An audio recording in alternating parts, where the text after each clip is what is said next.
hoje aqui no estúdio Fátima Souza, candidata pelo PSOL, na primeira eleição que está disputando ao governo local. Bem-vinda à redação do Destaque, Fátima. Muito obrigada pela sua participação aqui na redação.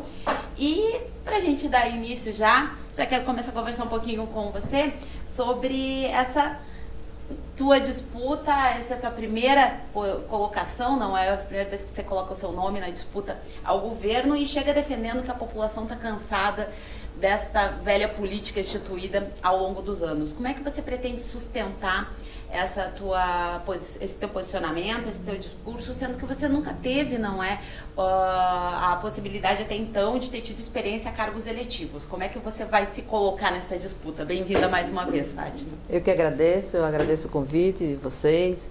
Já vi que é um jornal eminentemente conduzido por mulheres, eu me senti bem em casa, você é o bendito fruto, viu? Vai ter boas lições.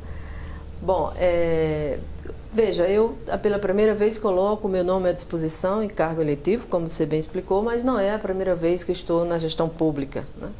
Eu coloco meu nome à disposição porque, sei que a situação do Distrito Federal é muito grave, não só na questão da saúde, as pessoas sempre me perguntam da saúde, porque é a área que eu venho militando há mais de 4 décadas, mas a situação é muito grave, é um desgaste, um desencantamento na política, as pessoas não querem votar. Eu tenho caminhado ao longo desse tempo que coloquei meu nome à disposição do meu partido, PSOL, em várias regionais administrativas, né, na Estrutural, na Ceilândia, no Gama, e de fato tem um desencantamento, principalmente de vocês jovens e de nós mulheres, né? As pessoas não querem votar.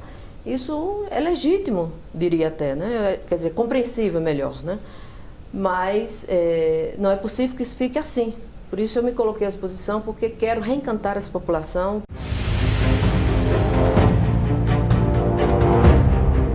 Nos últimos 4 anos, a atual legislatura enfrentou uma série de dificuldades, principalmente no que diz respeito à Câmara Legislativa, a falta de apoios, e perdeu a sua base ao longo desse período, e isso resultou nessas dificuldades de aprovação de projetos e tudo mais vindos do Executivo. Como é que você pretende tratar isso, essa estruturação com a Câmara Legislativa? Qual é a sua base? Como vai ser a sua base de atuação junto à Câmara Legislativa, sendo que o PSOL, ele ainda não tem, não é, deputados distritais, mas vocês estarão indo aí para a disputa. Como é que você pretende trabalhar isso?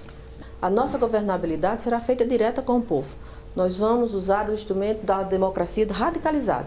Nós vamos investir pesadamente na formação dos conselhos em todas as áreas públicas. Quando estive no governo da deputada Luísa Erundina, no primeiro mandato dela, todo o arcabouço dos conselhos municipais de saúde fomos nós que gestamos. Quem vos fala foi uma das protagonistas da criação do desenho de como seria os formatos dos conselhos. Nós, em São Paulo, que é uma cidade de quase 10 milhões de habitantes, nós estamos falando de Brasília, que é 3 mil habitantes, então é possível fazer essa gestão. Então, veja, insisto, a minha administração será uma administração dialógica, não será um governo autocrata, é um governo que vai discutir com a população.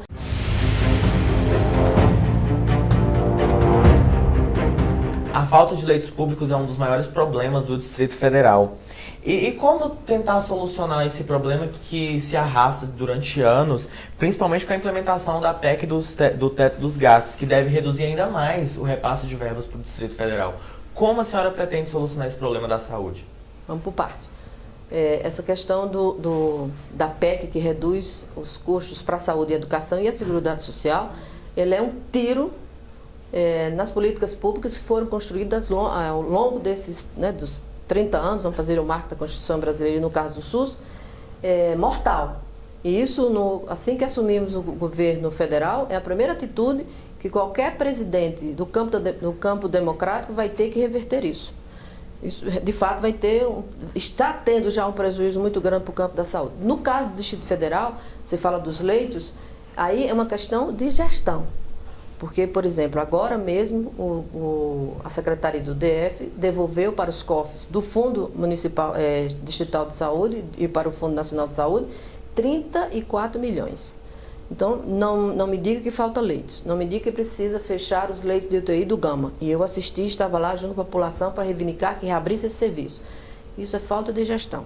O que nós vamos implantar aqui era um programa que essa cidade já viu e deu certo, que se chama Saúde em Casa. Foi feito na gestão da deputada Maninha.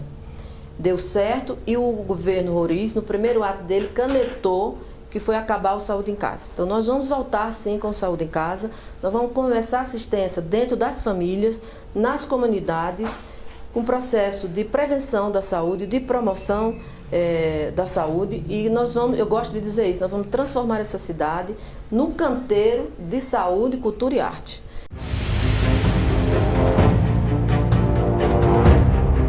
Então, a gente vai aproveitar para falar sobre as estatais do DF, SEB, CAESB, BRB. A senhora defende a privatização delas ou está completamente descartado do seu plano de governo? Completamente descartado do meu plano de governo, quer dizer, do nosso plano de governo. Ao contrário, nós vamos aperfeiçoar a administração, a gestão pública para que ela seja eficiente, para que ela seja eficaz e que a população entenda a importância dessas instituições cada vez mais. Temos conversado muito com nossos parceiros, nesse momento nós estamos em construção do nosso programa de governo, e todos têm dito assim, como é que a população, 90 e poucos por cento, né?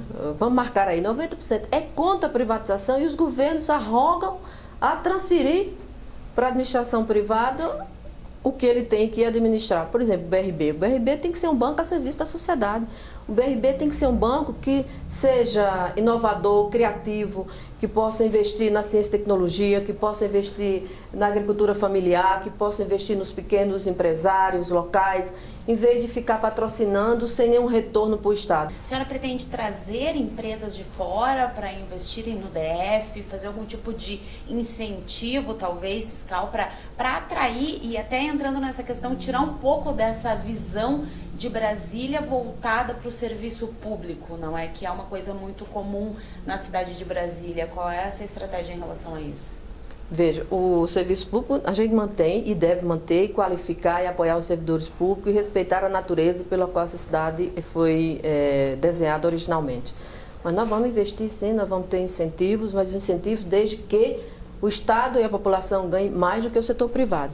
Tem que ser uma relação respeitosa, uma relação solidária, onde os pequenos empresários e empresas que aqui vierem saibam que ele está ajudando o desenvolvimento humano dessas pessoas que aqui vivem, saiba que está gerando emprego e saiba que esse emprego seja um emprego duradouro, consistente, que as pessoas não sejam de sobressalto em serviço terceirizado, que ele não tenha segurança do dia seguinte, né?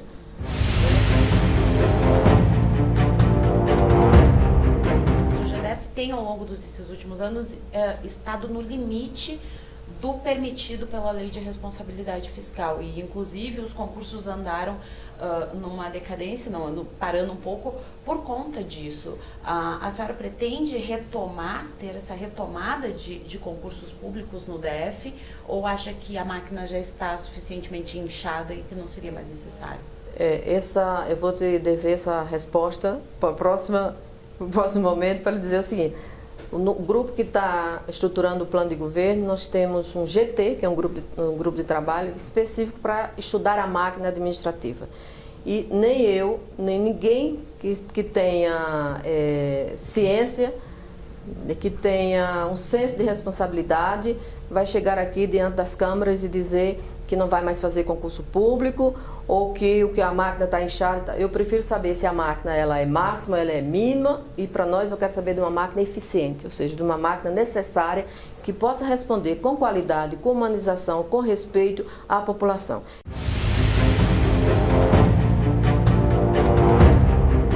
Candidato, agora mudando um pouquinho assim de assunto, o sistema de transportes do DF é um berço de problemas há anos aí.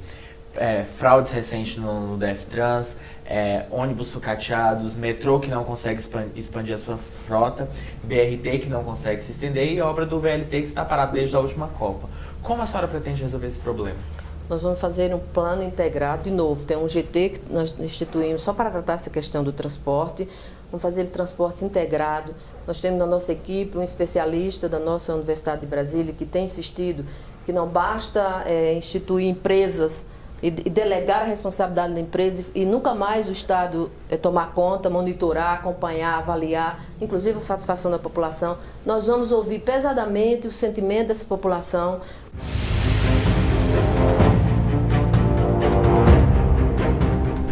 espécie de plano integrado também pode valer para a educação, candidata? A Sim. gente vai, nesse sentido, o DF tem um problema muito grave e permanente que é com relação à educação primária.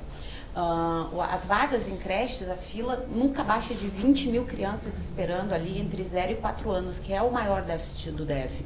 Como que se soluciona isso, candidata? Sendo que a primeira infância é uma das que mais necessita, não é?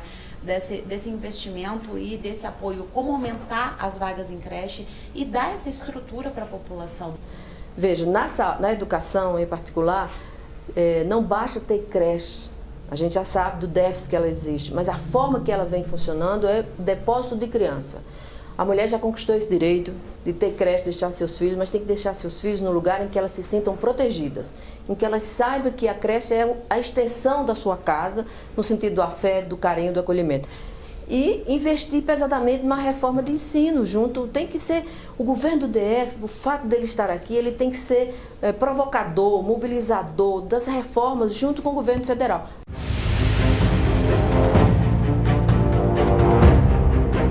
Bom, candidata, o nosso centro administrativo ali em Taguatinga é um problema que já se arrasta aí desde a última gestão do governo Agnello, se arrastou pelo governo Hollenberg e não conseguiram dar uma usabilidade para aquele local, fora os problemas jurídicos. Como que a senhora pretende resolver o problema daquela grande estrutura lá? Como é do seu conhecimento, aquela estrutura está sendo judicializada. Então, os primeiros atos é resolvermos esse imbróglio. Resolvido esse imbróglio, nós vamos ocupar aquele espaço com sentido para a sociedade. Eu tenho dito ao nosso grupo que está elaborando o plano de governo que nós temos que transformar ali numa universidade do povo. Eu tenho rodado a cidade inteira e tenho visto que as pessoas não têm dinheiro para pagar um curso de informática para os seus filhos. Então, essa cidade precisa de uma universidade distrital. Não só como extensão da que nós temos, a ESC, uma excelente universidade de medicina e de enfermagem, queremos ampliar os cursos da saúde para farmácia, odonto. O que eu fiz?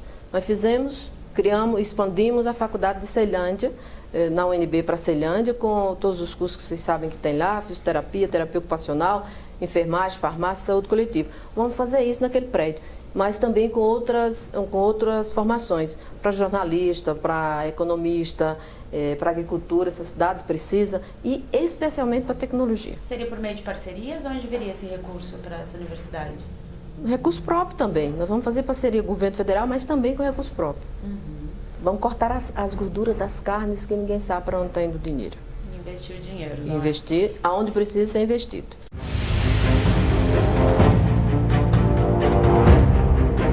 O DF tem tido, ao longo desses anos, eles divulgam mensalmente os índices de criminalidade e a gente tem algumas baixas, como, por exemplo, os homicídios.